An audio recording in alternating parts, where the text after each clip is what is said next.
All right. Well, let's go ahead and get started. What's up, everyone? It's me, Alexis Maurice, and your boy, Trey Hollywood. Well, I'm going to say your own name. I'm sorry. I mean, dang. Can I say your own name? I'm not And worthy. welcome to another episode of the Weekly Wine Up, where we're going to talk about some of the hottest topics thus far during this week. And let's go ahead, and I need everyone to go ahead and like this video. Go ahead and like it, share it, whatever the case may be. Get the people Share it in on the house. Twitter. Yeah, share it on on Twitter, and then the Instagram. replay will be available on YouTube or whatever. Okay. So Share the it on first your, share it thing on we your want to talk about. Snapchat. What do you say? To share it where? Share it on your Snapchat. Share it on your Jack. On your OnlyFans, your Jack. Oh, now it's okay. Share it on all that shit. All that shit. All of that. All right, so what we're going to talk about, tonight we're going to talk about reality television, specifically kind of the housewives, just a little bit. And the first thing we want to talk about is this Porsha Williams interview on Tamron Hall. So we're going to jump right on into that, huh? Say what? We're going to jump on into it? Okay. Let's not waste any time. Let's just get straight into it. So Porsha was recently on Tamron Hall. And, you know, Porsha Williams is, of course, star of The Real Housewives of Atlanta. Well, former star of The Real Housewives of Atlanta. Her new show debuted this past Sunday. Now, did you watch the show or have you watched the show yet? No. Yeah, I haven't watched the show yet either. I honestly think I'm going to watch it. And you know I love Porsha. When it comes to Porsha, you know, beautiful as she is, let's start off with the positive. Let's start off with the positive first. Beautiful. Oh, whatever. She's a beautiful woman. And that's about it. Oh, whatever. Wait a minute now. In my eyes, that's about it. She's beautiful, but that's it. But I will admit, I really wasn't going to be into the idea of her having her own show. But the trailer did a fantastic job, in my opinion. They did a great job putting together a trailer to make it a little bit more appealing. So I am going to watch. I just hadn't watched it yet, but I am going to watch. Now, after watching this episode of her on Tamron Hall, I definitely will be watching or whatever the show now. But she was on Tamron Hall this week, and one of the things that she talked about was her struggles, which she talked about in her book. She has a new book that's out as well, too, where she talked about being bullied as a kid and how sometimes being bullied led her to, you know, contemplate suicide at a very, very young age. So I definitely applaud her for sharing that and sharing her truth when it comes to that. Another thing that she was talking about, which got a lot of people like not up in arms, but surprised, that she also had an experience with R. Kelly. Okay. Yes. Sexual predator R. Kelly. And where she said, I think she was like at his Step house. in the Name of Love, R. Kelly? Step in the Name of Love, R. Kelly. Okay. Like, and listen. You remind me of my Jeep. Remind me of my Jeep. I believe I can fly, R. Kelly. Yeah. All the same R. Kelly that piss on people, all that good stuff like that. Y'all be pissing on people too. I don't know why you acting like R. Kelly pissing on people was wrong, because y'all be pissing on people too. I think back then when it first came out, Trey, people really weren't talking about them golden showers like that. Y'all pissing on people. We're in the age of porn where all you see now, you have the internet where you see all kind of people. They shit on each other, they pee on each other, they do all kinds of stuff. And for those of you who didn't know, shitting on people, that's disgusting. That's disgusting. Play. It's called disgusting. Pissing on someone is called freaky. A golden shower. And a lot of people think that it's, you know, well, pee feels good because it's body temperature. Anywho, we're all off topic now. But she had an experience with R. Kelly. And not only with R. Kelly, but with other men, you know, that she considered predators or whatever. What do you think about Porsha sharing that now? Like, now why is she sharing that now? Let's go ahead and talk about how I love Porsha Williams. Right? We're going to talk about how I love Porsha. You know how much I love Porsha. But for her to put this in her book and to say she had an encounter with R. Kelly, to say that she was hurt and traumatized and whatever else, I don't believe it. And I hate to, and I say this with all respect to anybody who has been a victim of rape or of assault, because I mean, I've been there. We discussed that on a previous episode. But I just don't believe it. I feel like it's a way to sell a book to make some money. Great way to sell a book. Porsha is one thing she always been doing is know how to make some money. Mm-hmm. Okay? Whether she gonna give it a man who got some money or she gonna put some fake news out to make some money. Mm-hmm. Porsha know. She might not know that railroad at under that railroad, but she know Mm-hmm. how to make some money. I don't believe it. I really feel like it's kind of a ploy for, like, attention. Attention. She's a Cancer. That's how they are. I mean, I can say that because I'm a Cancer myself. Aren't you a Cancer? Yeah, I said I can say that. I'm gonna say And it you myself. like attention too, don't you? I mean, I do, but I ain't gonna say that R. Kelly. I was thinking about saying some stuff about people, about Tyler Perry, when I was on some sets, but I just, I'm gonna leave it alone. I'm gonna leave it alone. Leave it alone. I'm gonna leave it alone. But I do feel like it's a ploy for attention, a ploy for money. I just don't think, out of all the times, why now? Well, why now is because she's selling the book and she's doing a fantastic job of, giving people a reason to actually buy the book or whatever. I do think it's quite interesting that she's mentioning all of this now, but again, she held on to that story for the right time, and I applaud her for, it's in a sense, it's marketing genius or whatever.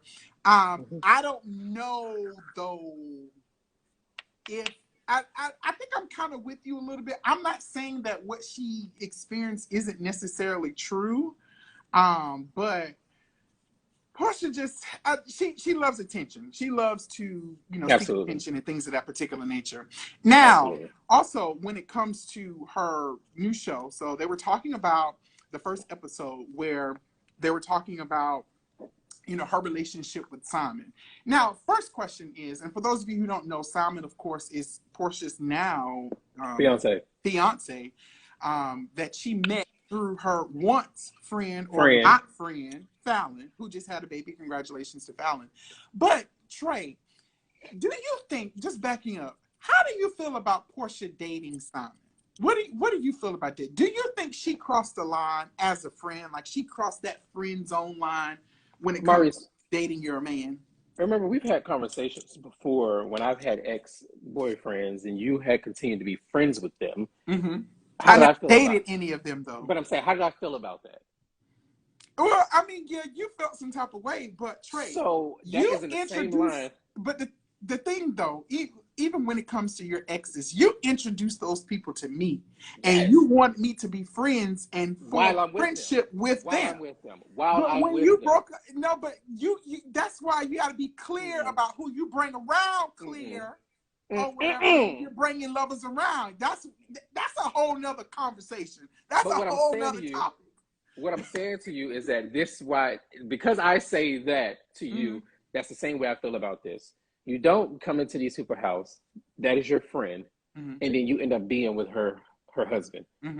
That's the same way I feel about me not wanting you to be friends with somebody who I was with. You just don't do that. That's stepping over a boundary. You was in this girl's house, whether that was your best friend, your home girl, acquaintance, she invited you into the home, and then so that means while you were there, bitch, you was looking at my husband the whole time. Was she really looking at Simon? Like, at this point, I'm trying to figure out, is this... I mean, all her men, think about all her men she had, they all ugly. I'm trying to figure out, is this relationship even real? Like, is it just an arrangement or whatever? Yeah. And that was one of the things that they were talking about on Tamron Hall. So Simon is Nigerian. His grandfather, Simon's grandfather, had 25 wives. 25 wives. And I can't get one husband. Sorry for you. But I might need to get with a Nigerian.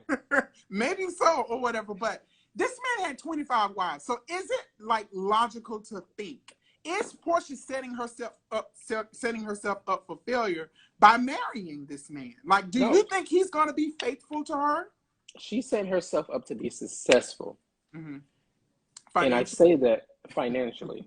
Yes, absolutely. She's setting herself up to be financially successful when it comes to this man, whether it works or it doesn't. I don't see it not working unless it was all for the money or all of a stunt. It might have been a scheme that Ty set up to come back to all of us with the bullshit. That might have been what it is. Right. But I don't know. Yeah. This whole situation, I think it's a perfect setup for reality TV. What I do not like about it, though, is I think she punked out when it came to being held accountable. And maybe accountable isn't the right word, but okay. So all of these rumors circulated that you slept with or you became involved with your friends, whether it's your associate or whatever, husband. I think she punked out by not coming on this season of The Real Housewives of Atlanta or whatever. Yeah, because go ahead. the filming would have fell into place. I mean, filming for her show is already done. I feel like she didn't come to Real Housewives of Atlanta this season because she didn't want to have to deal with, girl, you say you was touched for the very first time by R. Kelly. Girl, you with a married man. She didn't want to deal with it. She was scared. Yeah, I think so too. I think Porsha was very, very scared. She punked out. She didn't want to come on or whatever. She didn't want to deal with the consequences. Maybe that's the word I'm looking for. Maybe not accountability, but she didn't want to deal with the consequences of people coming after her ass for sleeping with or becoming involved with that old turtle-looking neck-looking man or whatever the case may be. So that's just how I feel about Porsha Williams. I am going to watch the show. I do plan on watching. Let me know how it is. Now, speaking of Real Housewives of Atlanta news, moving along or whatever. So, rumor has it, the streets are talking, honey, that Sheree is upset with Bravo and production right now. Now, they're filming season 13, it says? I think 14. Season 14. And we all know Sheree is back for the third time, child. I don't even know why I would want to come back, but I guess she needs a check. But Sheree is upset with Bravo right now because of some altercation or some exchange that maybe happened between her and her fiance. Well, not her fiance, but her jailbait boyfriend. What's his name? Tyrone. So you guys know. Of all names, Tyrone. Say what?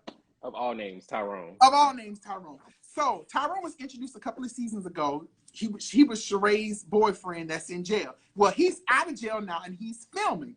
But he has sent a cease and desist letter or whatever to Bravo and the production company because they want certain scenes or certain material scratched, of course, from the record.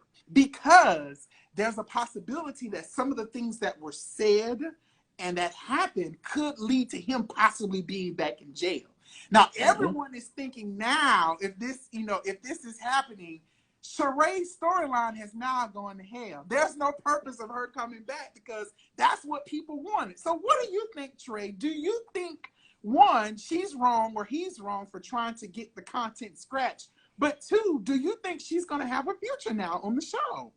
So I'm going to answer it in two parts since you asked it in two parts. I do feel that Sheree can have a future because Sheree is always entertaining. She's entertaining. She's going to have some spat with someone, or she's gonna collect some bones from some background. She gonna give us a show. Sheree gonna entertain us. Like we got gifs, however y'all want to pronounce it, for days with Sheree.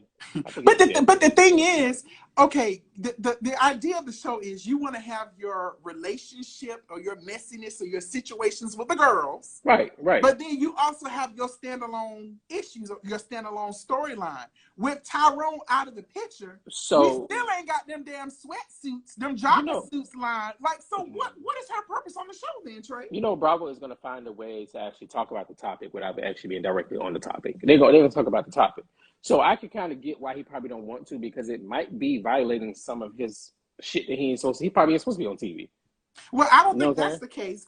You know what? And I think it's quite interesting that the whole time they've been filming or whatever, he hasn't had a problem really up until this particular point. So whatever happened, whatever scene it was, or whatever information came out, that's now prompting him to now want to sue or whatever Bravo and Truly Original Television or whatever. This is going to be interesting. And Dion said he's not going back to jail for nobody else or whatever, for no storyline. And I don't blame them either. But honey, what I would do to get my hands on that footage just to see exactly what it is, because if they're going as far as him having lawyers and sending a cease and desist, there must be some really incriminating information on that. And if you ask me, I think Bravo should go full force ahead because they knew what was going to happen coming into this season. Sheree knew that this was going to be her biggest storyline yet. So I'm interested to see. Now, without this thing, what else do you think Sheree can give us? Because Sheree's good in confessionals. But when it comes to like Sheree she's trash, Trey. She's trash. Her reads always flop. They never land, or whatever the case may be. And I feel like in the confessional, Sheree gives me that someone coaches her. Because when we're in these reunions, Nene, Phaedra, they drag her ass every reunion she's been on. I think a lot of it had to also do with the fact that Sheree, I feel Sheree probably thought about her children in some of her actions. And I think her children. However, yeah, they're grown now. They're grown now. Now they're grown. Yes, they're grown. So I feel like it might be something different. Give Sheree a chance. We gave what that girl name is? This is her third chance. This is her third chance, Trey. Well, her third okay, chance. so she got one more chance than what Kenya got, because Kenya ass left and came back and shouldn't have came back, but she came back. Y'all can say what y'all want to say about she Kenya. came back. You can say what you want to say about Kenya, but Kenya delivers every season, whether it's some foolishness with her husband or going back and forth with Nene. She's still married. Kenya delivers every season, and y'all love to hate her. The show gotta have a Is she still married? Is she still married? Yeah, I think she's still married. So that's gonna be her storyline? Her still trying to get divorced? Listen, we're not talking about Kenya right now. We're talking about Sheree. We're talking about Real Housewives of Atlanta. And what her future holds. What do you think? How do you think we need to talk about how the that's the thing. I don't think it's gonna be good. Because for one, we got Candy, Kenya.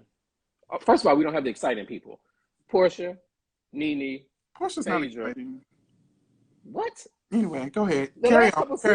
I'm not Everybody's storyline has been I'm not going to go back and forth with you about Porsha. I'm not going to go back and forth with you. Everybody's storyline was Porsha. Porsha. And you know it. So don't even. Like a true coward, Porsha decided not to bring her ass back she decided to go get money somewhere else. That's that messy clown shit that people do when they know they done messed up, and then they don't want to come face the music. Oh, now all of a sudden I'm going around and I'm doing all this, and then she done made a damn fool of herself on Tamron Hall. Now they do say that Drew Sidora, she is actually in a lot of feuds with a lot of the castmates this season. Or whatever. Boring. She's boring because she's boring. She's like Kim Fields, boring. They need to. Why did they get her? Then they got this new girl. I don't even remember her name. Well, she's an athlete. I know she's an Olympic athlete. Porsha is the GOAT. The GOAT of what? The show. She's a you're right. She's a Billy GOAT. You know Porsha. Goddamn Billy GOAT. I'm so you know. And you know what? All of y'all love people. Y'all love Porsha. You mad. And y'all love to uphold her foolishness. You mad? I'm not mad. They just need to go ahead and wipe Atlanta out. We've had our run. Right. We have had the run. We are focused on Potomac right now, and we are happy with Potomac. Well, let's talk about Potomac. Let's talk about it.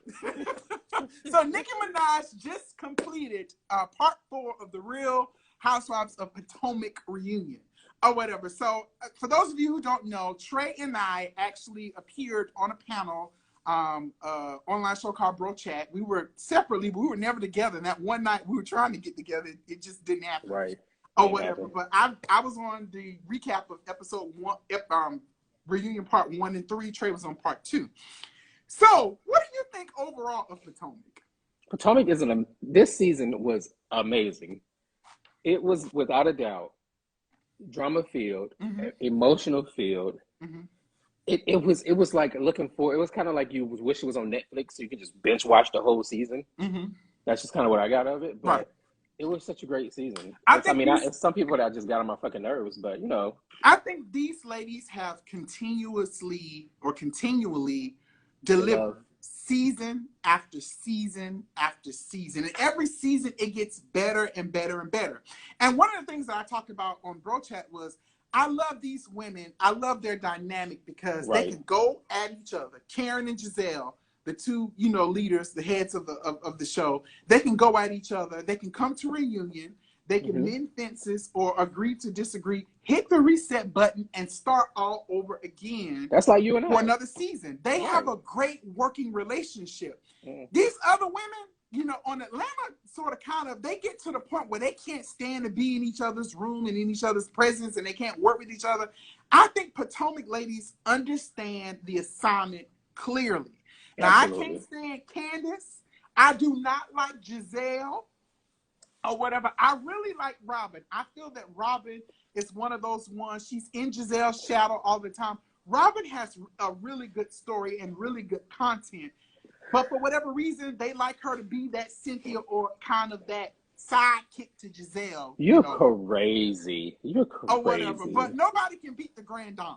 The Grand Dame is the Grand Dame. She's the overall house mother for the Real Housewives franchise. How can you not like Giselle? Giselle is fucking amazing. How do you not like Giselle? Now, get me wrong. Giselle's boring.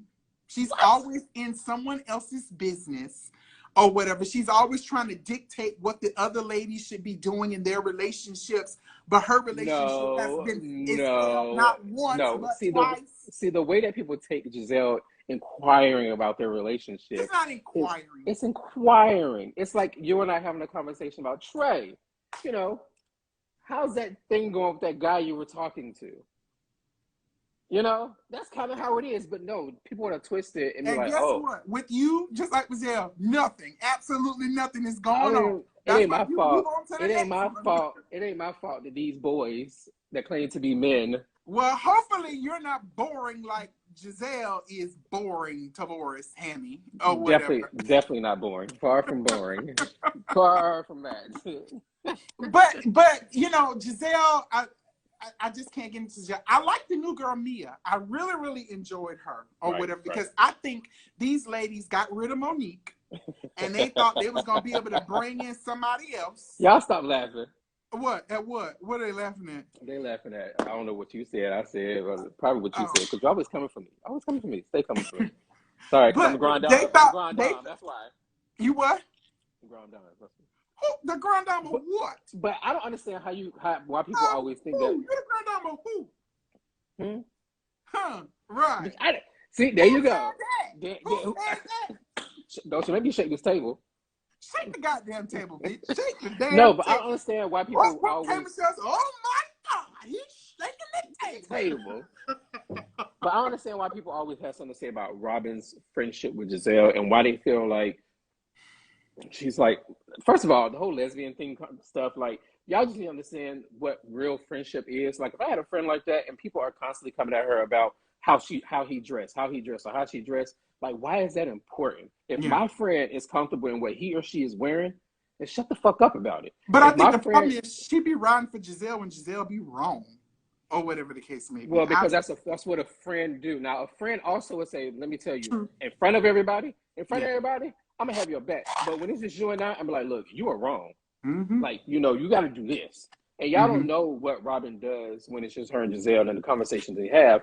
But in front of, I'm not going to shame you in front of everybody. I wouldn't do it. But you know what? Like, for example, one of Robin's storylines from this season here, which I felt was left on the table or whatever, there was really no closure, was the whole fact that she struggled during the pandemic. And for those of you who don't know, like, for some people, the pandemic was really, really hard. And, you know, she struggled with getting out of bed. She had a business, but she was procrastinating, all of that good stuff like that. I feel that was a missed opportunity for her to really connect with other viewers.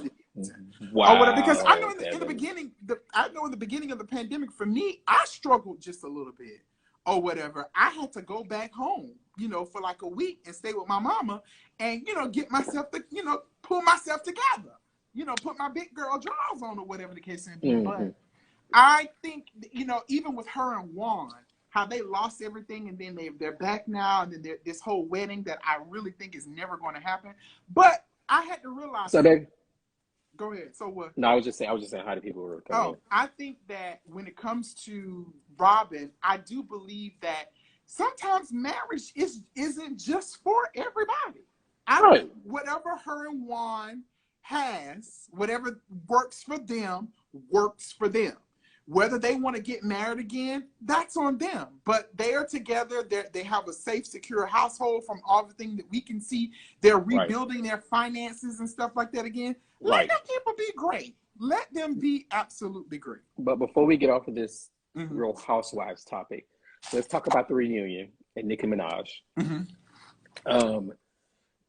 For me, when I was watching her host the reunion, I feel like I was watching a fan of the show and not someone who came to do a job. She is a fan of the show, Trey. Yes, but I feel like you can honestly tell from her hosting which side of the couch or which couch she don't like. And so which side of the couch you think she didn't like? Giselle, Candace, Ashley, and Robin. She rode their ass. Okay? I don't know about that. Go back and watch it again. She didn't ride. She didn't harp on Karen. She didn't harp on Wendy. She barely said Karen is the grand dame. What are you gonna harp on? She barely said anything about Mia. She don't like anybody on that other couch. She rode the fuck out of Giselle, and she should. She embarrassed. Let me tell you one thing. As an artist, and I like Nicki, but as an artist, you should know to ask Candace to sing a song. First of all, that song is not a song that you sing a cappella. But to ask an artist to sing a song that they're not getting paid to sing, you should know. Hell no, I'm not singing a song. I'm not getting paid to sing. Whoa. You're not paying me to sing. Stop right there, Trey. That's the dumbest shit I have ever heard. If you are a singer and you are an actor or whomever, singers don't always want to sing when somebody tells them to sing, especially when you sound like you're trying to embarrass me. She was trying to embarrass her. No, yes. I don't think it came from a place of trying to embarrass her. First of all, when she said what her album sold or what her numbers was doing, she was like, "Oh, really?" Like she was second guessing her, like. Yeah, she was surprised that she sold 20,000 units. Correct. No. She was surprised. That should have from a black woman to another black woman. No. She should have said, "You know what, sis? Good job." She should have said. First of all, think about it. Candace is independent. Let you finish, girl. Finish. Yeah, let me finish. She's an independent artist who's not on a major label, who's coming from a reality show. The first thing Nicki should have said when she asked her how much she sold, she should have said, "Good job." Not like, "Really?" Oh, like, "Yes, bitch, really." So I think that Nicki was being very shady to her, and she should have known as an artist to just be a little bit more sympathetic to the situation.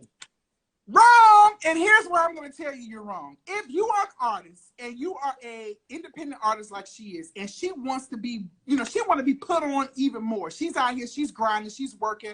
Proud of Candace when it comes to that. But if Tyler Perry comes in right now, or if a production, whatever, guru comes in right now. That's different. I'm going to need you and Trey to do a show for me right now. Bitch, we're going to get up and we're going to do this goddamn show. That's different, We're not going to sit here and play. So someone like Nicki Minaj, A-list celebrity, A-list entertainer, rapper, singer, whatever you want to call her, wants you to sing or rap for her. Bitch, you rap or sing. What is you talking about? It's the intent. You could see her intentions in her telling her to sing. If the intention was to be messy, Trey, that's still your opportunity to flip that shit around and like, oh, bitch, you thought you had me. And that's what she was going to do. She wanted to sing what she was going to sing. She wanted to sing what she was going to sing because like I said. She wanted to sing gospel so nobody can say anything bad about it. That song was not a song that you sing a cappella. It's not.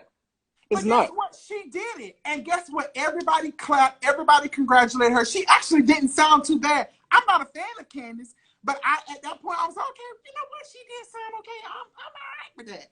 Or whatever. But don't ever let. I said what I said. Yeah, and what you said was some bullshit. Don't let an opportunity like that ever pass you by.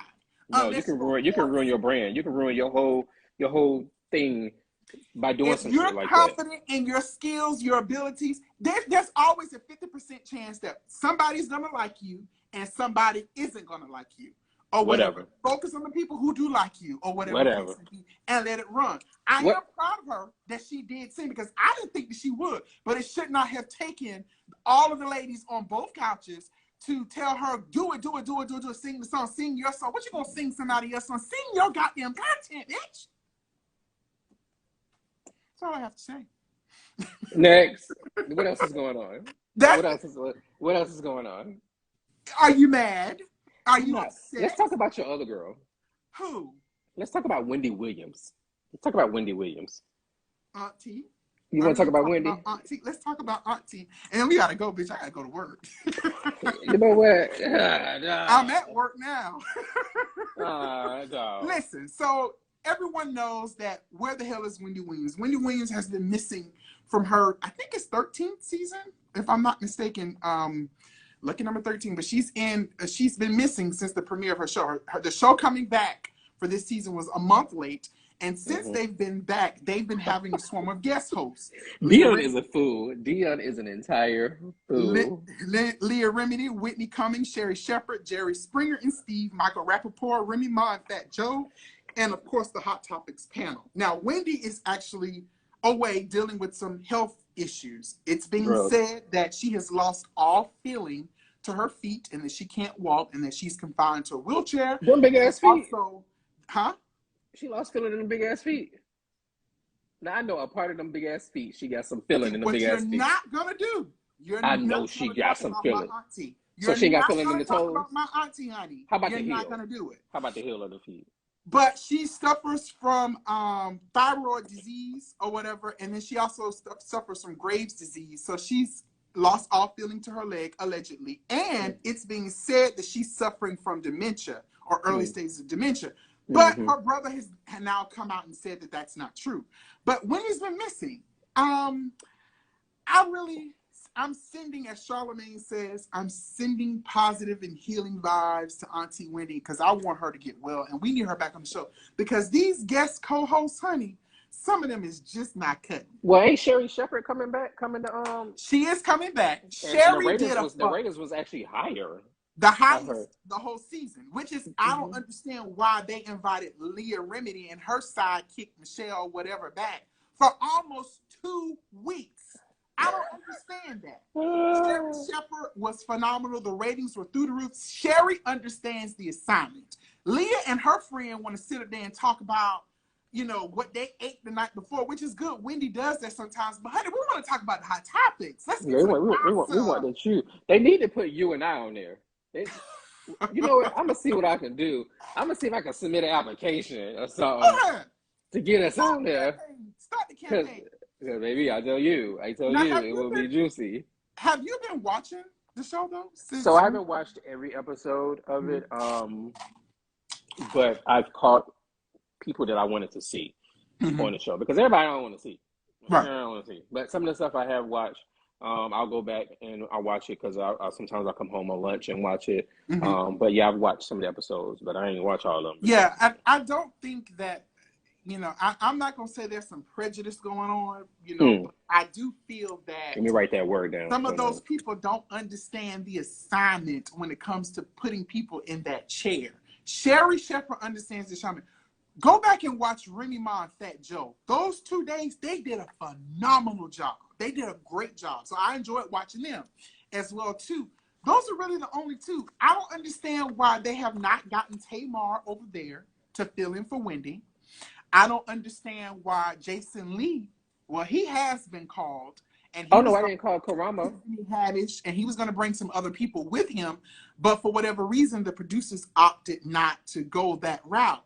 But you need to get people in there who understands hot topics, who understands the gossip of the industry, who knows how to deliver the content in an entertaining way. I don't want to see no more Leah Remedy. I don't want to see no more Michael Rappaport did all right or whatever. So my question is, if they find somebody to permanently replace Wendy Williams because she can't seem to get on her feet. That was cute. That was cute. You're not going to do that. You're not going to do that. That's not funny, Trey. You should pick on people about that. She's experiencing some serious health issues. Okay. So if they find somebody to permanently replace her, would they change the name? Wendy? Yeah. So right now they have guest co-hosts or whatever. But if Wendy doesn't come back, then eventually they're going to cancel the show or whatever. And then the production company would then try to find, if they want to do it, they would try to go around and try to find another more talent to create another show. Who do you think would be a great host, like overall? Wendy Williams. I want Wendy Williams. I'm not thinking about anybody else or whatever the case may be. And if anybody else comes, it's going to probably be a whole nother show. You got Ellen leaving this season.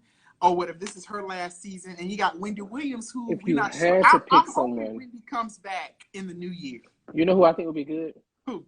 I'm gonna give you 2 women. I'm gonna give you 2 women. Either Tamar Braxton or Keke Palmer.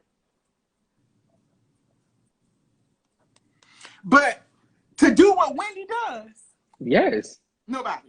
Nobody can do what Wendy does. Trey, I gotta go. We gotta go ahead and end this conversation. Thank you guys so much for watching this episode of The Wind Up. We appreciate it. Definitely watch the replay on YouTube and share it with everybody out there. Thank y'all. Make sure y'all watch next week because we might have a guest host next week. It's gonna be a real good episode. We're gonna work on some things, and Trey's gonna be the moderator for that particular episode. We're gonna be talking about dating. We're gonna be talking about dating, relationships, and the struggle that it is to really connect and find someone or whatever. Maurice really knows about that.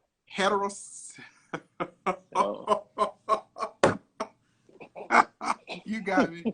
Bitch, you single too. Don't go there with me, bitch. That's what you think. That's what you think. Oh, okay. We'll see about that. Bye, Trey. Bye, y'all.